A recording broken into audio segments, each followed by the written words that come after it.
വോ is your best friend? പല മുഖങ്ങളും മനസ്സിലേക്ക് വരുന്നുണ്ട് അല്ലേ? പക്ഷേ ഞാൻ അറിഞ്ഞതിൽ ഏറ്റവും നല്ല സൗഹൃദം അത് റസൂലും സദീഖുതങ്ങളുമായിരുന്നു. റസൂലിന്റെ ഇവിടത്തെയും നാളെ ആഖിറത്തിലെയും ബെസ്റ്റ് ഫ്രണ്ട്.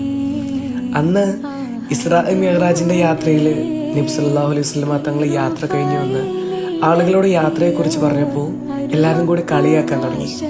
സിദ്ദീഖ് തങ്ങളുടെ അടുത്ത് വന്നിട്ട് ആളുകൾ പറയാണ്, നിങ്ങൾ റസൂലെ ഒരു രാത്രി കൊണ്ട് 7 ആകാശവും കടന്ന് നരകവും സ്വർഗവും കണ്ട് അള്ളാഹുവിനോട് സംസാരിച്ച് തിരിച്ചു വന്നോന്ന്.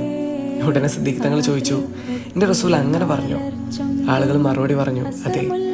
ഉടനെ വന്നു സിദ്ദീഖ് തങ്ങളുടെ മറുപടി, എന്നാ ഞാനത് വിശ്വസിച്ചിരിക്കുന്നു. അതായിരുന്നു അവർ തമ്മിലുള്ള ബോണ്ട്. എല്ലാവരും നബിയെ കളിയാക്കിയപ്പോൾ സിദ്ദീഖ് തങ്ങൾ നബിയെ വിശ്വസിച്ചു. എല്ലാവരും വിട്ടുപോയപ്പോൾ കൂടെ നിന്നു. എല്ലാവരും ചേർന്ന് സങ്കടപ്പെടുത്തിയപ്പോൾ കൂടെ നിന്ന് സമാധാനിപ്പിച്ചു. ഒരു സുഹൃത്ത് വേണം സിദ്ദീഖ് തങ്ങളെപ്പോലെ. അങ്ങനെ ഒരാളുണ്ടെങ്കിൽ അവർക്ക് അയച്ചെടുത്തിട്ട് പറയണം, റസൂലും സിദ്ദീഖ് തങ്ങളും പോലെയുള്ള സൗഹൃദമാണ് ഞാൻ നിന്നിൽ നിന്ന് ആഗ്രഹിക്കുന്നത് എന്ന്.